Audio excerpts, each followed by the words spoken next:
तो दोस्तों चलिए आप सभी का एक बार फिर हम स्वागत करते हैं, अभिनंदन करते हैं आपके अपने YouTube channel Aryan institute Allahabad में। दोस्तों जैसा कि बोर्ड पर आप देख पा रहे हैं, आप सभी के बीच में अगर देखा जाए तो लगातार चैनल के माध्यम से जितने भी वीडियोस प्रोवाइड की जा रही हैं वो आपके एडमिशन के संदर्भ में काफी महत्वपूर्ण साबित हो रही है।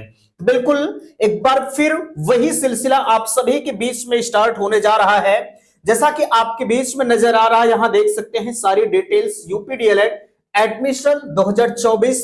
बिल्कुल आप कोर्ट केस अपडेट के बारे में हमसे लगातार जानने का प्रयास कर रहे हैं कि भैया आखिरकार वर्तमान समय की क्या कुछ सूचनाएं हैं कोर्ट केस अपडेट को लेकर। क्या डबल बेंच में आपको पता है फाइनली सिंगल बेंच का मामला जो आया है वो 12वीं को एलिजिबल करने के लिए आया हुआ है। अब इनका क्या मामला है, ये डबल बेंच में जाकर इस मामले को खारिज करने के लिए जिक्र लगातार कर रहे हैं, लेकिन इनको कोई तोड़ नहीं मिल रहा है। ठीक है, देख सकते हैं डबल बेंच में कब दाखिल करेंगे अपील पीएनपी सचिव। ठीक है, और पूरी सच्चाई वाला यह वीडियो 100% मैं आप सभी को बताना चाहूंगा।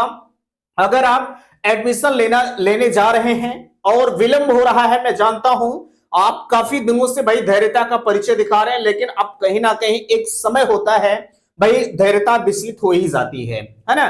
तो देख सकते हैं कहा जा रहा है सत्र शून्य की संभावना प्रबल। ये आपकी कमेंट हमारे पास लगातार आ रहे हैं, आपके सवाल मैंने लिख भी रखा है।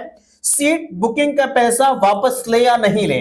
अभी मैं अगर आपको बताऊं, हम लगातार आपको ये आगाह कर रहे थे कि भैया आप किसी भी कॉलेज में जाकर सीट को बुक मत करिए, लेकिन आप लोगों ने मेरी बात को नहीं माना और फाइनली जाकर सीट को बुक कर दिया।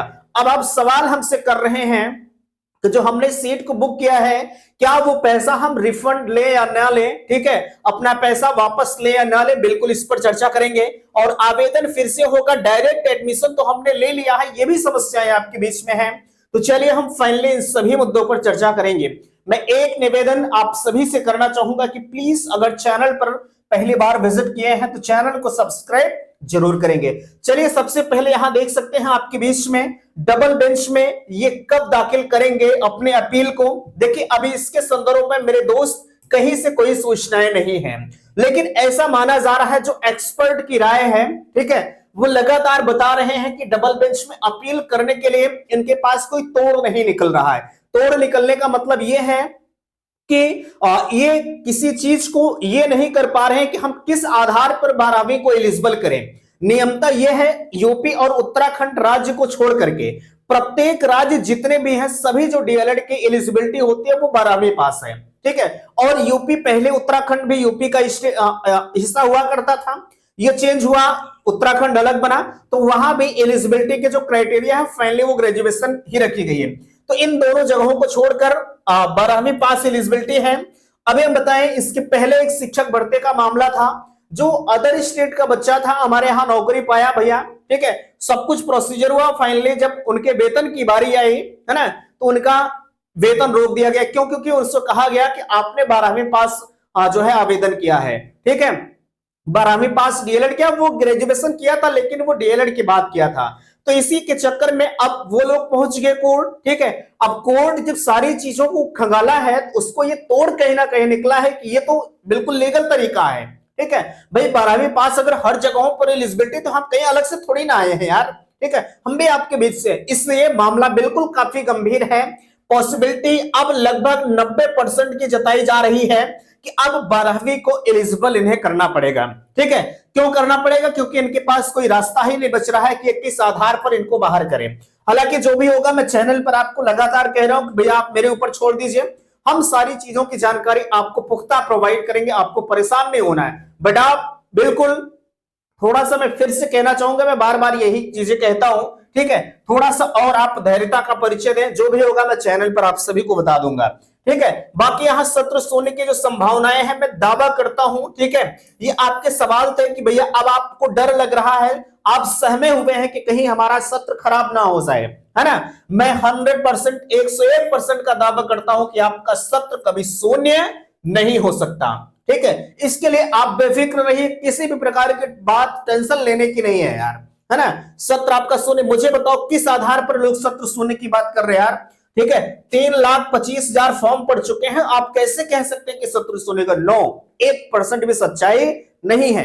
उसके लिए आप परेशान मत होइएगा, वो सारा दारो मदार हमारे ऊपर छोड़िए, सत्र आपका शून्य नहीं होगा। हालांकि अकेले हम यहां नहीं हैं, ठीक है, हमारे साथ तमाम प्राइवेट विद्यालय एसोसिएशन के सदस्य हैं, उनके साथ हम लोग लगातार आपकी समस्याओं का सामना कर रहे हैं। ठीक है, आप हमसे पूछते हैं, ठीक है, उनसे नहीं जाएंगे पूछने के लिए, आप हमसे कमेंट करते हैं कि भैया क्या चल रहा है, मैं आपको क्या ही चीजें बताऊं रैंक कार्ड और काउंसलिंग शेड्यूल का। ठीक है, जब चीजें चल रही होती हैं तो बताने में भी अच्छा लगता है। इसलिए मैं फिर से आपसे कहूंगा थोड़ा सा और आप धैर्यता का परिचय दें। जो भी होगा, अपील दाखिल करने के लिए इनकी मनमानी थोड़ी नहीं चलेगी यार कि 1 महीना ये अपील न दायर करें, नहीं, उनके इस पर भी नियम होता है। ठीक है, इनको एक निर्धारित समय मिला हुआ है कि आप इतने दिनों के अंदर अपील दायर करें, अन्यथा की स्थिति में 12वीं को मौका दें। दोनों तरफ चांसेस है, या तो ये अपील दायर करें या तो ये 12वीं के मौका दें। अब ये क्या करते हैं, ये इनके पास अभी कोई रास्ता नहीं है। ठीक है, इनका यही कहना है कि यार अगर हम ऐसे मनमानी तरीके से कर देंगे तो जसाब तुरंत खारिज कर देंगे, और खारिज होगा भी। ठीक है, ये बताया जा रहा है 90% चांसेस हैं कि 12वीं का एडमिशन होगा, बट भाई 10% थोड़ी सी पॉसिबिलिटी कम, अगर कोई साबुत इनको मिल जाता है, वैसे साबुत है नहीं। ठीक है, अगर मिल जाता है तो मामला गड़बड़ है, अन्यथा की स्थिति में 12वीं वाले अब की बार तैयार रहे। ठीक है, आगे देखिएगा।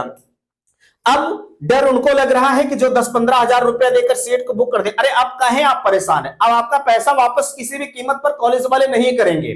ठीक है, मैं ये नहीं कह रहा हूं कि कॉलेज वाले नहीं ये करेंगे, कुछ कॉलेज वाले कर देंगे, लेकिन पॉसिबिलिटी बिल्कुल ना के बराबर है, आपका पैसा कभी रिफंड नहीं होगा।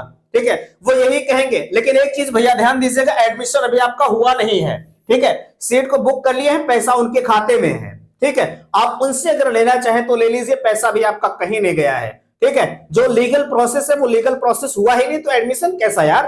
ठीक है, अगर आप सीट को बुक किए हैं, अगर आपको डर लग रहा है, कॉलेज से डिमांड करिए कि भैया हमारा पैसा दे दीजिए, हम डीएलएड नहीं करेंगे। अगर आपका पैसा वो दे देते हैं तो ठीक है, नेता की स्थिति में आप उनके चक्कर को काटिए। ठीक है, ये आपकी जिम्मेदारी है, हम आपको लगातार जो हमारा कर्तव्य था, ठीक है, मैं अपने कर्तव्य का निर्वहन कर रहा था, मैं बता रहा था कि भैया पैसा मत दीजिए, लेकिन आप नहीं माने। अब ना माने हैं तो उसकी जिम्मेदारी आपकी है, आप उसको भुगतिए। ठीक है, चलिए आवेदन फिर से होगा। देखिएगा, अगर 12वीं को मौका मिलता है तो हो सकता है आवेदन फिर से हो। अब कहेंगे ग्रेजुएशन वाले क्या करेंगे? ग्रेजुएशन वाले अभी कुछ नहीं करना है, आप अभी चुपचाप बैठे रहिए। ठीक है, अभी चुपचाप आप बैठे रहिए, आप आवेदन के चक्कर में मत पड़िए कि आवेदन फिर से होगा, क्या होगा, कैसे होगा, सारी चीजें आप छोड़िए। ठीक है, जो होगा वो मेरे ऊपर छोड़ दीजिए। आवेदन कैसे भाई, आपने ग्रेजुएशन कर रखा है, 12वीं का मार्क भी डाला है, हो सकता है 10वीं और 12वीं को लेकर ये मेरिट बनाए, या कैसे करेंगे ये तरीका नया होगा, अभी से इस पर चर्चा करना मेरे हिसाब से गड़बड़ होगा, इसलिए आप इसके बारे में भी परेशान मत होइए। अब डायरेक्ट एडमिशन ले लिए हैं, कैसे ले लिए हैं मुझे बताओ? अभी जब एडमिशन हो ही नहीं रहा यार, तो डायरेक्ट एडमिशन आप कैसे ले लिए? पैसे लेने के सिर्फ तरीके हैं, है ना। मैं सारी चीजें ओपनली आपको बता रहा हूं। इस वीडियो को देखने के बाद मेरे पास कॉल आएंगे, भैया आपने ये क्या चीजें बताई हैं, लेकिन मैं आपके बीच में अगर आया हूं तो मैं सारी फैक्ट चीजों को आपके बीच में मैं रख रहा हूं। मेरे साथ जो भी हो, मैं सब चीज करने के लिए बिल्कुल सहस्र तैयार हूं। ठीक है, बाकी आपके जो भी डाउट्स हैं, अभी डायरेक्ट एडमिशन मेरे दोस्त किसी का नहीं हुआ, ना आपका पैसा कहीं गया, सिर्फ और सिर्फ कॉलेज के पास आपका पैसा है। ठीक है, कहीं कोई पैसा आपका नहीं ले गया है। बाकी लोग आपको भरे बलगलाएं कि हमने पैसा आपका यहां जमा कर दिया, ऐसा कर दिया, वैसा कर दिया, ये सारी चीजें निराधार हैं। ठीक है, इसके लिए आप परेशान मत होइएगा। बाकी आपके अगर कुछ डाउट्स बचते हैं, ठीक है, तो आप हमसे पूछ सकते हैं। वैसे मेरे हिसाब से हम कोई डाउट्स को छोड़ते नहीं है। ठीक है, बट एक चीज मैं कहना चाहूंगा, अगला भाई हम यही चीजें आपको पहले भी कह रहे थे कि अगला 1 हफ्ते 10 दिन आपके लिए महत्वपूर्ण होगा, लेकिन अब क्या होगा, कैसे होगा, ये आने वाला वक्त तय करेगा। हालांकि इस मुद्दे पर हम ज्यादा चर्चा नहीं करेंगे। ठीक है, कि अगला दिन कैसा क्या होगा, है ना।